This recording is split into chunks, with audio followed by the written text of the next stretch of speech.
like blows your mind. It's all the shading and stuff. It's really well shaded. Everything looks so rounded. And you're willing to think that it's a game that's a generation ahead of its time. Yeah, brilliant. Last second timing stuff in there where you have to jump real quick. I think a lot of people are going to be surprised at the kind of game that Donkey Kong Country is.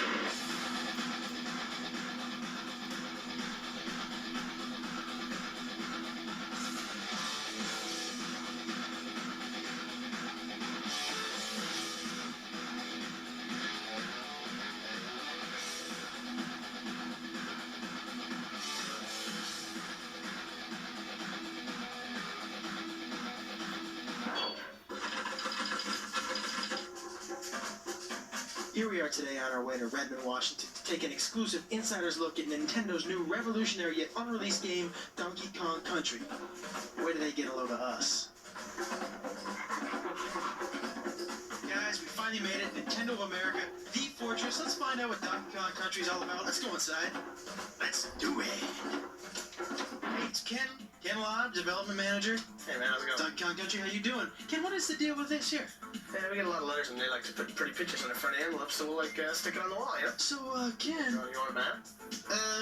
No thanks. Ken, I want in on this Donkey Kong Country thing. I want in, I want on the inside. I don't know. Ken, me and you, pal, we go back a long way? Come on. What do you think?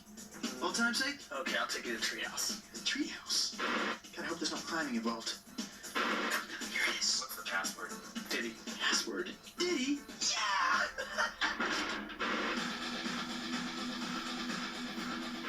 You know, after about 1,000 ditties, we finally get into the treehouse. We're gonna say hello to Tony Hartman. He is the product development manager here at Nintendo. Tony, how you doing? Pretty good. Welcome to the treehouse. Thank you very much. And I want to know the story behind the game. We're here to talk about the story. I'm the wrong guy. We need to get Dan here. This is Dan House. Oh, Dan. What's up? How are you? Pretty good. Good, Dan. I want to know something about this story. Basically, we had a chance to kind of create a new story for Donkey Kong. We gave him a world to live in, some supporting characters, foremost among those Diddy Kong, the little Kong wannabe monkey guy.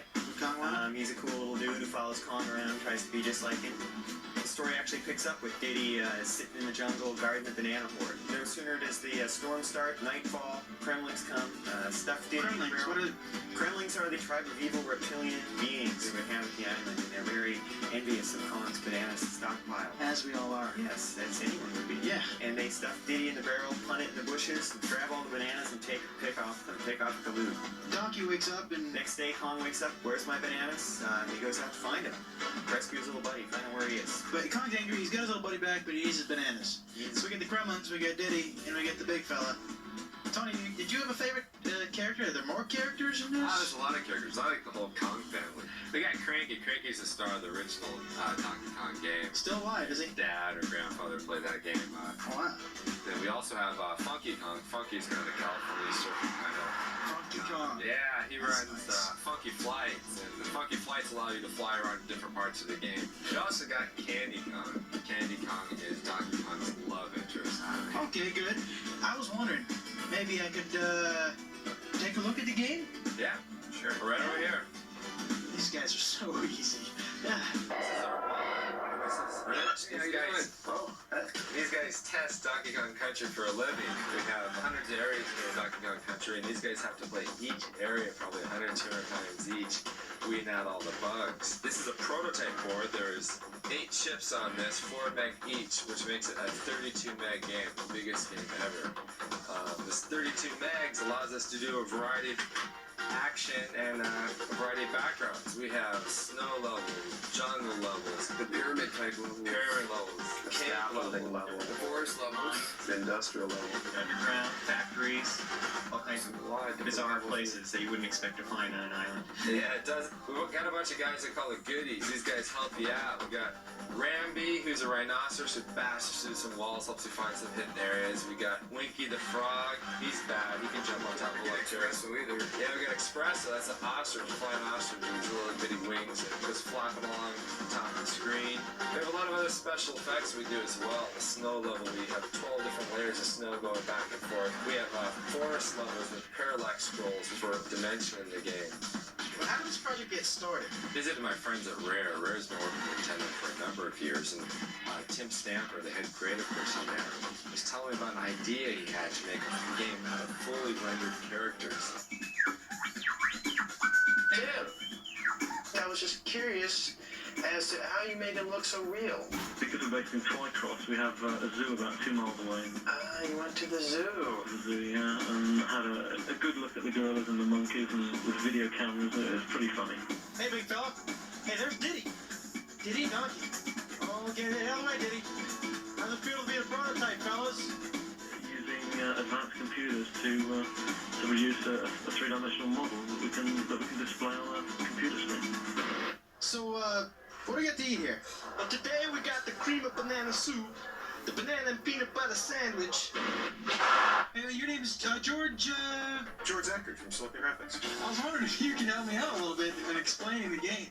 Sure, it's a really cool game. It was created on this thing called the Challenge, which is this really advanced supercomputer. Basically, picture 20 supercomputers in a box. Now, with all this technology, am I gonna have to buy an adapter for my home Nintendo? Not at all. In fact, when the game was created on the Challenge, it was basically specially output to the Super Nintendo game system. So it basically comes in a cartridge, you stick it in the system, and you play. How do we make the roundness, the 3D? Actually, it was created on the Challenge, first in wireframe. Actually, then you grow shade them, or you can fog shade them, and then you actually texture map them. And you can even try linearly bitmap internally. That sounds a little dangerous. And let me ask you this, I heard downstairs something about ACM Yeah, that's technology. advanced computer modeling. Basically, what you can do with it is it lets you create fully realistic, fully rendered 3D graphics, so the person has a sense of really being same computers that are used in Terminator 2, Jurassic Park, new movies like True Lies, Mask.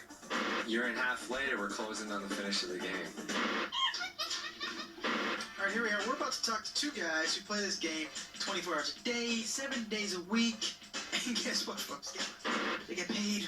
This is Henry. Henry, say hello. Hey, what's up? Henry, we wondered if maybe you could show us a couple tips and pointers. Yeah, sure, no problem. Great. Okay, well, this is the first level, and this is Donkey Kong's treehouse, and that's where we got our name from. There's a banana on top of the trees when you first start. Donkey Kong can drop down there, and he can knock the keg out of the floor, and he can roll it up against the wall, and bounce back and ride it. And Donkey Kong will just cruise straight through the first part of this stage, and it's a good way to get people started off. You can just bowl over some of the tougher enemies that might have gave him a problem. Right? Yeah, hey, you hungry? You want a banana? No. Well, I guess I can show you something else, too. This is a snow level later on in the game. It is snowing. Donkey Kong can now ride in barrels and shoot out. And this one part here is a series of barrels, and if you can navigate it properly, almost perfect and not miss anything, you can score a bunch of free men at the end of the level. A bunch of free men, not just one. A bunch. A blue balloon comes up, and Donkey Kong can grab it. There it It's is. very hard? It's tough. You gotta get it down perfect. Wow, so you got a bunch of free men. Let's go talk to Isaac. This is Isaac. Isaac, say hello. Hello. Isaac, I was wondering maybe you could show us a couple more pointers. Possible? Yeah, how do you do that? No problem. These guys are great. All right. What do we got? We got more snow. Yeah, we have more snow here. Okay. What we're gonna do is we're gonna jump on this igloo and use this really slow vulture. It looks peculiar. Peculiar enough to get us into a bonus level. Bonus. And I must say, this is one of over 100 bonus levels. 100 bonus Yeah, and levels. in this bonus level, That's something you see in every game. absolutely. You have to guess which barrel that this golden medallion is gonna wind up in. Like to take a guess? Yeah, the far right. Okay. Oh, you're very good. Very good. Okay, the second tip I'm gonna show you, it involves our little friend Diddy.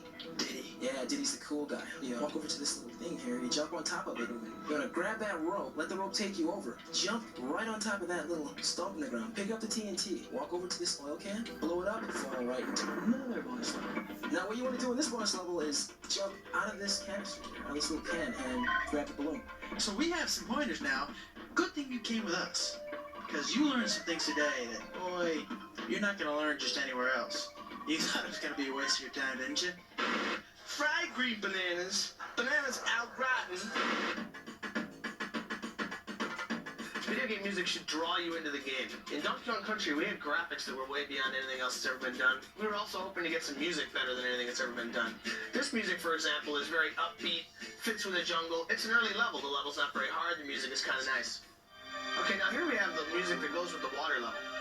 Now in this level, you've just finished a really, really hard level in the game. We use this music and this fairly easy level as kind of a reward. because the music is so good, we're putting this music on a CD. You know, something that's big in Japan for many, many years is game music on CD. Hasn't been a big hit in America because maybe the music hasn't been quite up to what you hear on the radio every daytime. You're kind of losing it, dude. We got massive Smurfs attacking him on the scaffold level. What are the big blue Well, the reason why I like them is because, for one, they're big, they're blue, and they're buff. And Morphing rocks. And Those morphing guys are rocks. so cool, man. You touch these barrels and the lights turn on and off. And these rock guys are just kind of rolled up. And you hit this light, they unroll and they start walking towards you. It's so cool. And so, And you gotta switch them on and off. so scary. Yeah, OnGuard's the fisher rod, and he just kind of pokes you with his swordfish front. And, Pokes the bad guys. yeah, No, yeah. do you guys get to ride? Do we get to ride minecart? Oh, yeah. the minecart was a favorite stage. That's your favorite stage? Yeah, it's a pretty cool stage. You're mining? What are we doing? You're on the tracks, a lot of them are broken, so you gotta avoid, a lot of the broken tracks, fall in the caverns. When we put this out, what do you think your friends are gonna think of this game? I don't think really you have to tell them all that much. Once they see the pictures, Yeah, it's gonna be like, you have to have it, you know it, get it. It's one of those games you don't get bored with. You know, I've played it probably 100 times, over 100 times now, and I'm still getting better. I'm still getting better in stages. There's certain stages I can improve on and keep getting better. Tell you what, you better reserve this game before November 21st, because that's when it comes out in the stores. I already got mine.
Before Nintendo came out with Super Metroid, we wanted to make sure it was the most intense Metroid battle ever, so we thought we'd see how Killer here would fare against it. Ready, boys?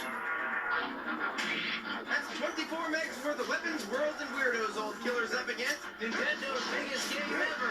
But he's a big boy. He can handle it. Well, let's see how he did. Ship it! Super Metroid, only on the Super NES. Let's see. You were doing 140 in a 35 zone. Sideswiped 3 cars.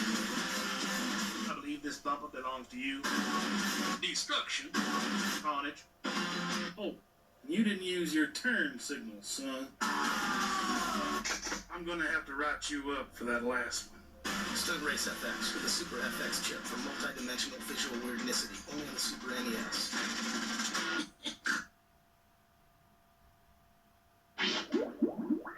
Brian, people ask, how do you cope with being a disembodied brain, just floating in a jar with no girls, no music, no car, no parties? It's not so bad, I say. I just play with my Game Boy. Till they all get here.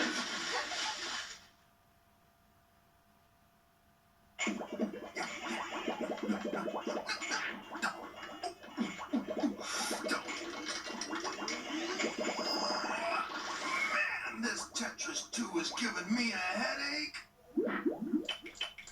And I don't even have a head. Hey, you want to know what I do when I get bored waiting for my girlfriend to decide what to wear before we go out? Not too frumpy, too tight, not too revealing. I just slip into this little gray plastic number. Oh, how sweet. Okay, so it's not a Game Boy, but I guess her heart's in the right place. By the window, second shelf down on the right. Got 40 pounds burning a hole in your pocket?